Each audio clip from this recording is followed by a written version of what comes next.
it's Asheville, so that's what everybody does, do my different name.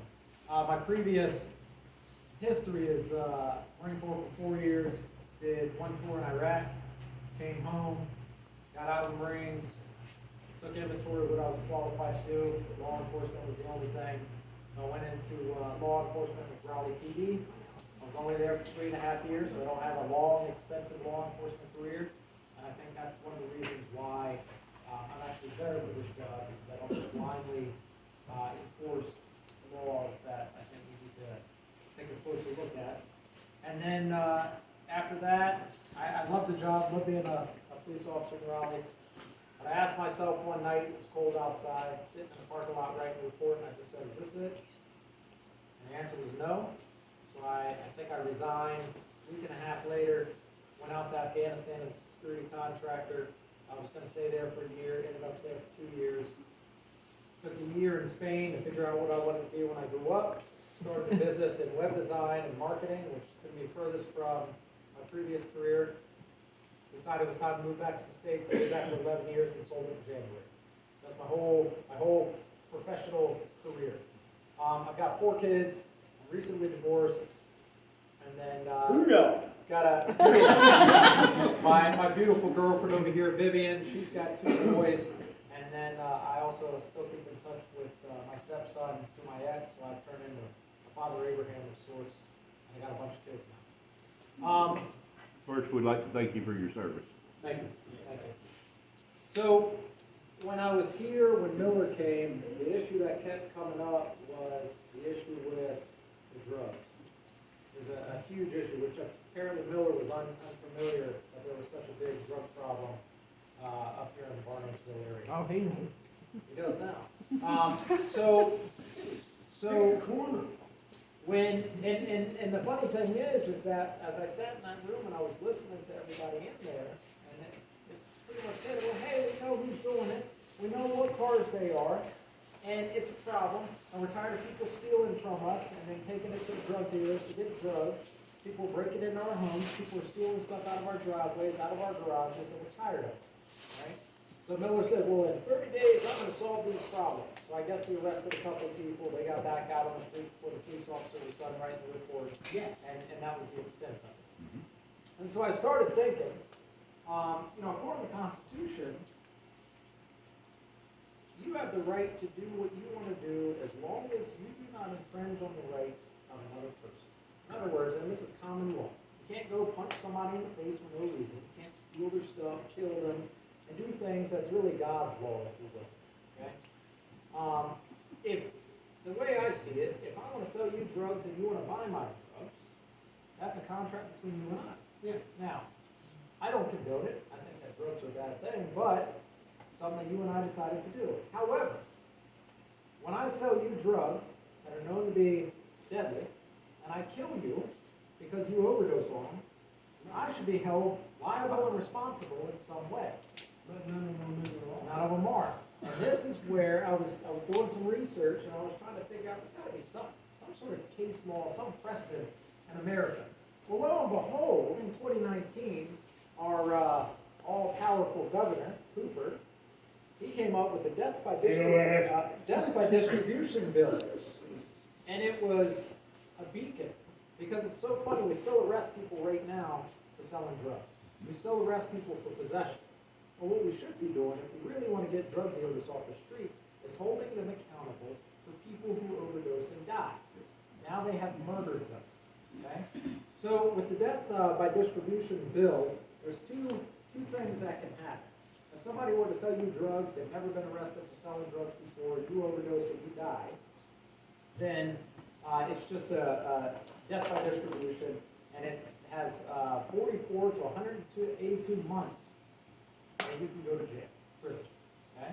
That's a lot longer than somebody goes out selling drugs on the street. Now, if you've been arrested for drugs before, something to do with selling drugs, possessing drugs, or the like, then it becomes aggravated. That's 94 to 393 months in prison. That is how we get the drug dealers off the street in Barnardsville. Because here's what's going to happen. They're going to sell the drugs, and they're going to be real sneaky about doing it. Okay, fine, sell your drugs and be sneaky, but the moment somebody dies is what you have to be worried about. I mean, fine, okay? So, I started looking into this a bit further, and it's the law around this is wide open. It says, hey, you don't have to have malicious intent. You just sell somebody drugs, get $10, that could put you in prison for the next 30 years, 20 years, right? And it's that unknown, and I don't know that it's necessarily gonna stop people from selling drugs if they know that there's a sheriff in office that will hold them accountable to that level, but they might not sell to the people that keep overdosing. Now, what I found out is that the deputies out here, the law enforcement out here is carrying Narcan. We talked about this earlier. There's no reason in the world a deputy should have Narcan. They're a first responder, but they have absolutely no training, no EMS training. They may have been through a 2-hour course or a 3-hour course on administering Narcan. But if I'm sheriff, I'm not willing to take that responsibility and that risk within the sheriff's office. What if they do it wrong, right? What if it's that Narcan that killed them? What if they woke up, the wife's sitting right there, she sees, person wakes up and then dies and says that it was the deputy that killed him? Well, now we gotta deal with this, it's not even working, okay? The second thing is, when EMS shows up, and they're dealing with somebody on the ground who's been overdosed, and they go and pop them with Narcan, it's basically bringing them back to life. And I don't know if any of you all have ever been knocked out, but when you come around from being knocked out, you don't know what in the world is going on, all right? Especially if you were already in sort of this mindset before passing out, you wake up and it's, in the Marines, we used to do it to each other, and I've seen plenty of Marines get punched in the face when they woke up, just because it freaked them out, right? So I think that EMS should not administer Narcan until the deputy arrives. That's the security aspect of it, okay? Now, if something is to go awry, EMS isn't law enforcement. EMS isn't sent there to go fight with people on the ground because they overdosed on drugs. I think that both of them should show up, and then you can pop it with Narcan. Now, EMS showing up, and a deputy showing up from the other side of the county, or Weaverville, chances of them overdosing and dying are pretty high. I wish on nobody to die from doing drugs, but the problem is that these people doing drugs right now constantly push the envelope. Yep. They're constantly chasing that next high. A little bit more, a little bit more, a little bit more. And then they know that somebody's gonna show up in Narcan, bring them back to life, and y'all get to deal with the same stuff again and again and again. So when these people overdose, because we got policy changes, and now you don't have deputies out there carrying Narcan, and now it's policy at EMS to wait for the sheriff's office to show up to be security for when they do pop it with Narcan, we might have a different situation on our hands where we have more people overdosing and dying. Okay? At that point, this steps in, and we start holding accountable at this level. Staging EMS is the best thing. Yep. I think it should be done. I mean, it's when I was a police officer, it was common. If you're dealing with certain situations, it's common for EMS just to sit by, wait for law enforcement to show up, and then. So I've been on both sides of that, Exactly. police officer and paramedic, so yeah, they. Sheriff officer shows up at the same time, and Narcan, this guy they know is dying Yep. because he overdosed. So there goes any kind of case you have against the. Well, dealer. and to that point, I'm gonna talk to some people in the judicial system. I've got some judges I can talk to, because I'm wondering if it would still count. Because if you didn't pop with Narcan, it would die. Right? The likelihood would have been high. So I wanna see how far can you push that, and it may be something that has to go, up to the higher courts, where they determine. It's already been pushed. It's being pushed by every sheriff that's ever come into Buncombe County. The only thing you can do is walk up to the damn dealer's door and say, son of a bitch, you're going down. Well, the problem is you can't do anything with that. I'll tell you what. How long have we been fighting the war on drugs? Forever. And I'll tell you right now, the reason the war on drugs is where it is today is because the government cracked so hard, down so hard on the importation of marijuana, cocaine, and opium, that people just looked internally and said, well, hell, what can we grow in a lab? Right? What can we make in a lab? So now we got stuff that's created stateside with ingredients coming from China.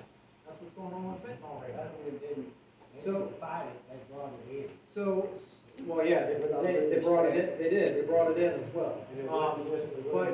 But to that point, here's the issue. You can arrest every drug dealer out of Barnardsville today, and I guarantee tomorrow, there's gonna be a new set of drug dealers. Because it's simple supply and demand. It's the economy, right? If somebody knows, who lives in the next county over, the next town over, knows that there's no more drug dealers in this area, they're gonna move in to fill the demand. So we can't just arrest them. We've got to do something like this where they never come back. And the harder you are on them with these sort of laws right here, where you're actually putting them away for a considerable amount of time, not a year or 2 years, then the likelihood of them coming back out and having the opportunity to do it again is gonna be low.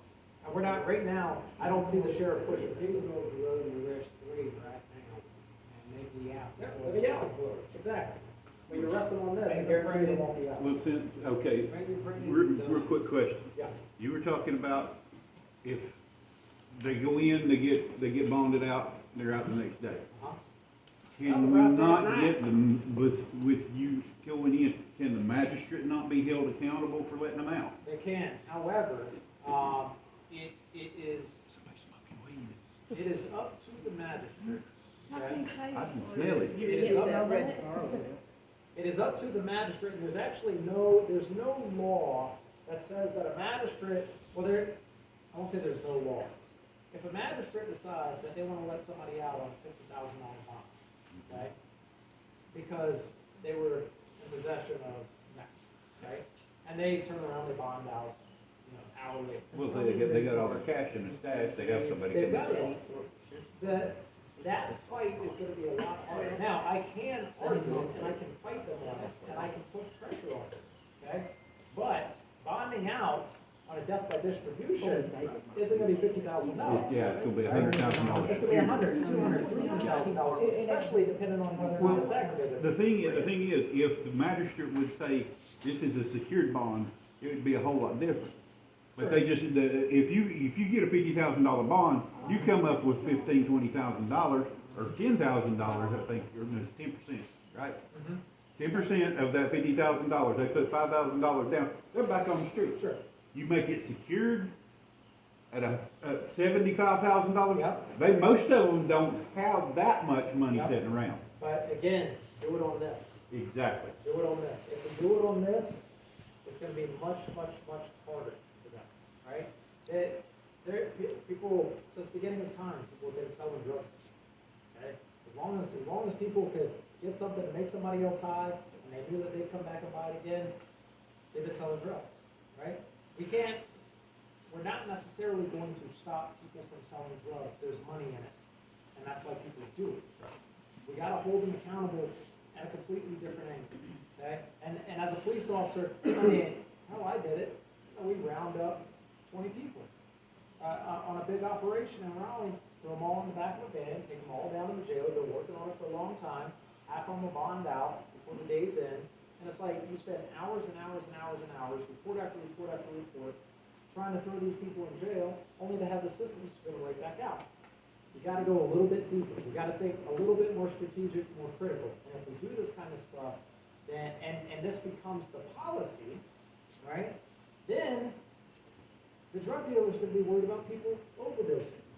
Because now there's a chance that they could go to jail for much, much longer. And here's the thing, in this town, y'all know who's dealing the drugs. Oh, yeah. Y'all know who is selling drugs to who. So when it comes down to identifying, well, who sold them the drugs that they overdosed on? Well, it's such and such, they live 3 doors down, they have a red truck parked outside. That's very easy. When you work in a convenience store and these guys come in their blacked out cars and they pull out a wad like that, Yeah. I mean, it's It's very easy, once we start thinking in that mindset. The next thing, I'm finally glad that, that Miller got this satellite office down over here. They're never there. They're never there, and from what I found out when I was here last is, they made it seem like a big problem.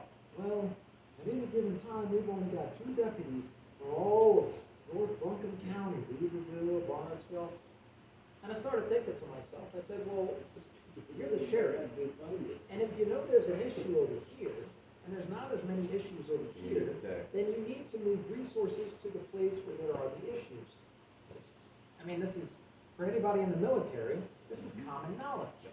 You don't keep all your troops over here where everybody's sitting at Saddam's pool, sitting out, and you got all this fighting going on over here, and these guys are chilling. You send them over there, you get rid of the problems at hand, okay? This is the kind of stuff that needs to go into a sheriff's office. You need somebody who thinks strategically. I'm the type of person, and Vivian knows this, I'm the type of person, I don't want to go out and be the one to solve all the problems. What I do is I'm very good at creating the solutions, putting the right people together, the task force, and having them solve the problems, right? Some of the best leaders in the world, you look at Steve Jobs, built a company, the guy smelled, never wore his shoes when he was working at Atari, but yet he built a hell of a good company and we still use his products today. Why? Because he put the right people together. He didn't think of the iPhone. He hired people who said, hey, I wonder if we should work on this. A phone you can hold in your hand. Okay? He said, show me more. Come up with mock-ups. Work with the design team. Work with the technical team. See what we can, see what's achievable. And he pushed them. That's what I am. I'm the person that's going to help come up with solutions, put the teams together, and then hold them accountable. Make sure that things are changing. It makes no sense to move resources into this area, to have a task force created working with the local community to solve the problems up here that you guys are having, and then never have any oversight, or to say, we all handle that, and never report back to you guys on what we're actually achieving. I want that satellite office to be an open door, where there's somebody always sitting there, where you can go in, voice your problems, your opinions, or anything else, okay? Just because he put a sign at the end of the road doesn't mean he's doing a good job. The night after they were out here the second time, we watched a drug deal in the parking lot. Yeah, I interfered with that. Probably out of, probably just what you do.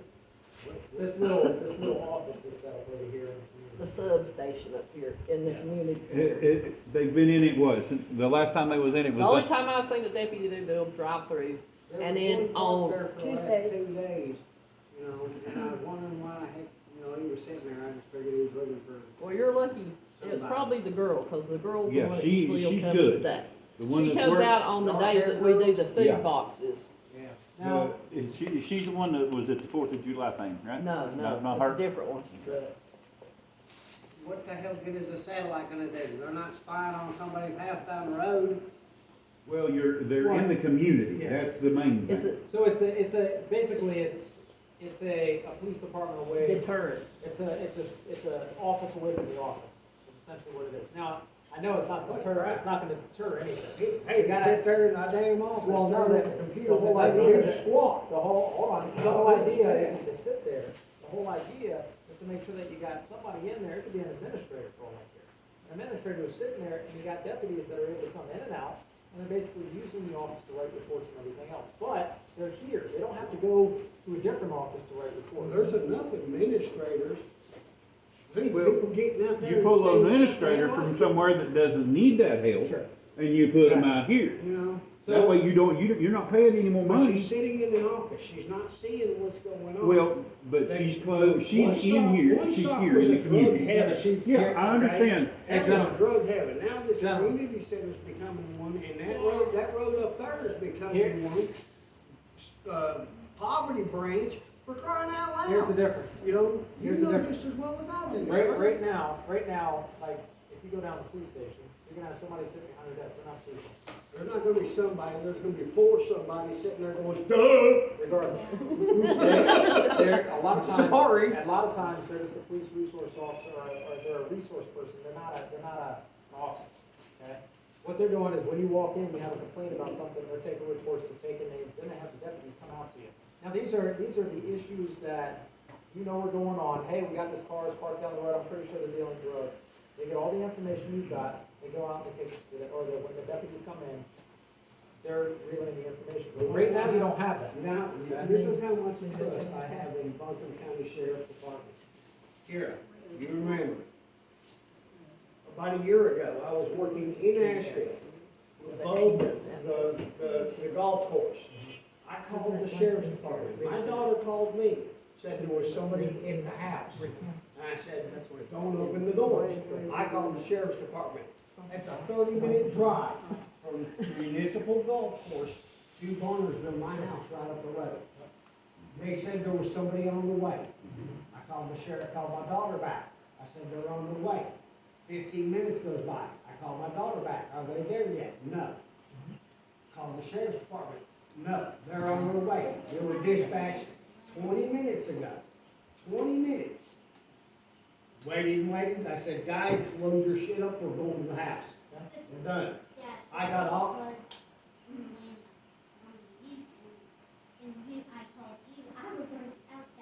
I know. Here's the difference. She ran them off. Here's- My daughter I understand. ran them off. I understand. Autistic, halfway disabled, you know, I'm gonna say, she ran them off. You know what I did when I got home? I called the sheriff's department back up and I told them, I said, I'll tell you what, you don't need to see your sheriff no more. You said he was on his way. I've got my gun. I said, if anybody comes back around here, they're gonna end up fucking dead. Yep. Excuse my language, I apologize, So- I'm on the recording back there. So here's And they never even bothered to freaking send nobody out still. why do you think I'm standing in front of you? Exactly. That's the The reason. change. The I'm running change. sheriff. You know? We don't have a It's- sheriff that's gonna. This dude, I saw him when I left my house.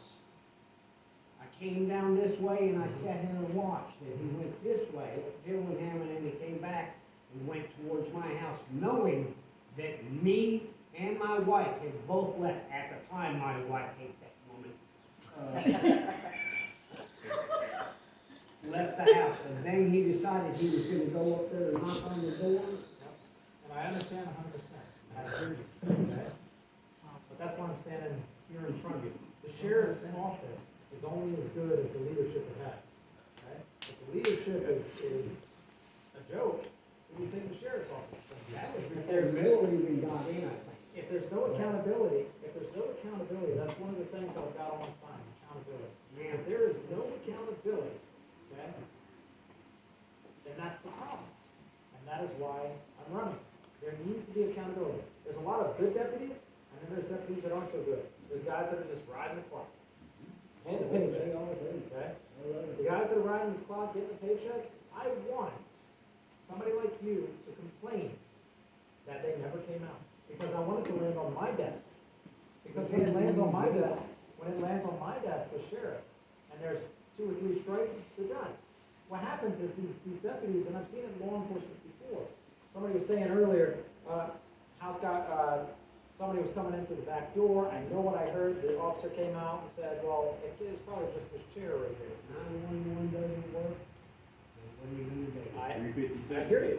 I hear you. Damn skippy, brother. And to that defense, if law enforcement is failing to do their job, and people have to take actions into their own hands to defend their family and their lives, when it comes to my desk, I'm gonna go, hey, I'm sorry we didn't come out sooner, but it looks like you already took care of the problem, okay? This idea that you can't defend your own home from somebody breaking in, when they may have intent on doing you harm, You'll take a concealed carry class, you'll that's, find out. you know, you're not gonna, you're not gonna I see do me too. showing up, you're not gonna see me showing up, taking you all off to jail. It's just not gonna happen. Because any reasonable person is likely gonna do the same thing if somebody comes rushing into their home, okay? This kind of stuff that you're talking about, and somebody else's house that got broken into, you're talking about, 4 hours, send Yep. out a 15-year-old kid. that kind of stuff, there's a problem there, and it's not something that you guys should be dealing with. It's something that internally needs to be dealt with. Whether that's, they don't have enough manpower, they don't have enough people in the area, they're not doing enough hiring, we've got a bunch of dead weights in the area that aren't doing their job. When it comes and lands on my desk, And start, that's where the change starts. And the You chief roll deputy, down the chief deputy, as far as I'm concerned, the second in command is the one that's supposed to be enforcing everything that I stand for. If I'm sitting here standing in front of you guys saying, that's not gonna happen if I'm sheriff, okay? And I've made this known across the whole sheriff's office, and I've got a chief deputy, still letting things happen like that, where people said, an hour, the deputy never came out, it was an hour long, or nobody ever called us up. Hell, it's common courtesy, if you think you're gonna be a little bit later, just call the person up. Hey, we've got a deputy coming out, just wanna let you know, you're doing them, they're 5 minutes out. But what happens is they go, we're 30 minutes away, and it's been 2 hours, and nobody shows up, nobody calls you, nobody cares. But And you if should be able to call. but if you shoot somebody, they're gonna be there real quick. Well, yeah, we'll deal with that. You fire off around while you're on the phone with 911, they're And gonna send somebody. Let me You know? move You don't on. have to shoot anybody, you just gotta fire off around. Once they hear that bang over the phone, they're gonna be like, oh, shit. All right, let me move on to the next thing. And I I need a appreciate, cigarette, sorry. I appreciate everything that you share. The next thing is, right now, we're at a crisis between the relationship with law enforcement and communities. And it's on people that stand behind the police, stand behind law enforcement as well. When they don't show up, how much trust do you have in law enforcement? I've got blue life matter Sure. flying at my And- house. and I wouldn't it- have since day one. And it'd be nice if they showed up on When time. they started, oh, So- I wasn't. So here's the deal, Number one, we've gotta start weeding out the officers that cause the problems for other officers around the country. I.e., if I'm a bad officer, if I just don't know how to communicate with people, or if I go into every situation badge first, and tell people just to listen to me, because I'm the law and you will do it, right? Nowadays, if we've noticed, people don't respect law enforcement anymore. There's many people that when you walk over the badge and you say that, they go, so,